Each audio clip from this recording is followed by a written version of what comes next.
এই দুনিয়ার মানুষের জন্য শিক্ষা।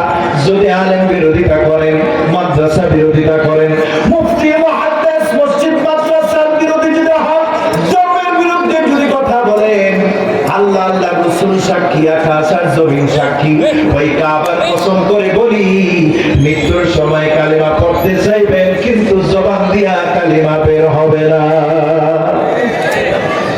2 নম্বরের পুরস্কার এটা। আলেমকে মহব্বত করলে, সম্মান করলে আল্লাহ পাক মৃত্যুর সময় কালেমা নসিব করে দিবেন। 3 নম্বরের পুরস্কার হলো, 3 নম্বরের পুরস্কার হলো মৃত্যুর পরে কবরে যখন ডাকা হবে, আল্লাহ রাসূল বলেছেন, কবরে রাখার সঙ্গে সঙ্গে মুনকার নাকির 2 জন আসবে, তাদের সওয়াল জবাব দেওয়ার জন্য যে প্রশ্নগুলো দরকার, আল্লাহ পাক আপনার জবান দিয়ে সেই প্রশ্নের উত্তর সঠিকভাবে দিয়ে দিবেন। সুবহানাল্লাহ। 3টা প্রশ্নের সঠিক উত্তর যখন দিয়ে দিবেন, আল্লাহ পাক বলবেন, ফাফরিশু ফিল জান্নাহ, জান্নাতের বিছানা, তোমার বিছানা কবরের ভিতরে বিছায়া দেওয়া হবে, তোমার কবরে আযাব বন্ধ করে দেওয়া হবে, জান্নাতের নিয়ামত দিয়া কবরটাকে পরিপূর্ণ করা হয়ে যাবে। 3 নম্বরের পুরস্কার হলো কবরে আযাব মাফ। সুবহানাল্লাহ। জায়গা খালি করি, আপনারা একটু মেহেরবানি করে একটু আগায় বসেন প্লিজ, একটু নাড়া দেন, আলসিটা ভাঙেন, জিকির করেন লা ইলাহা ইল্লাল্লাহ। পিছনে অনেক মানুষ দাঁড়ানো, ভাইরা পিছনের দিকে কেউ তাকাবেন না, সামনের দিকে আগায় আসেন, পিছনে দেখার দরকার না, আমি দেখতেছি, আপনারা সামনের দিকে আসেন, আপনারা সামনের দিকে আসেন।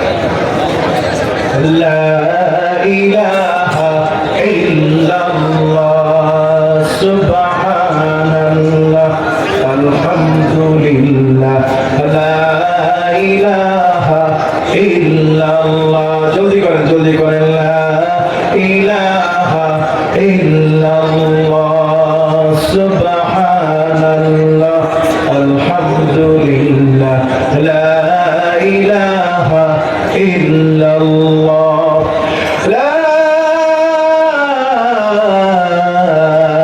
ইলাহা ইল্লাল্লাহু মুহাম্মাদুর রাসূলুল্লাহ সাল্লাল্লাহু আলাইহি ওয়াসাল্লাম।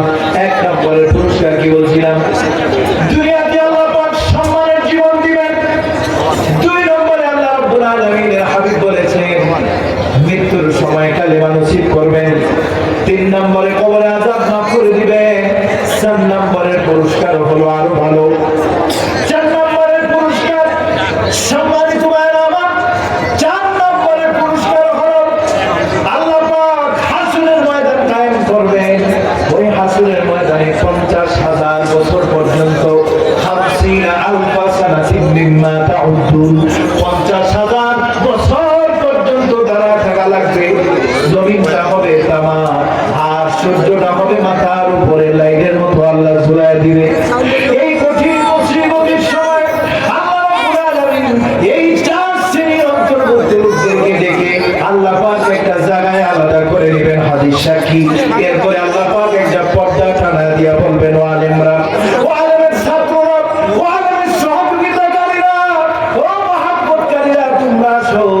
দুনিয়াতে আমি 4 শ্রেণীতে তোমাদেরকে অন্তর্ভুক্ত করেছিলাম, এই জাহান্নামে দেওয়ার জন্য না, হাসরের ময়দানে কষ্ট করার জন্য না।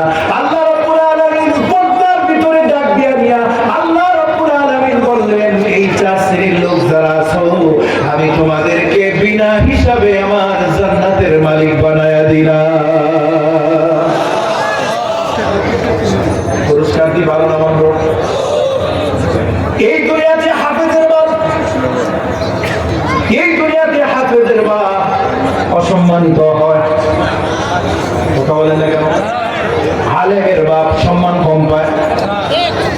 আলেম না খায়া মরে, হাফেজ না খায়া মরে।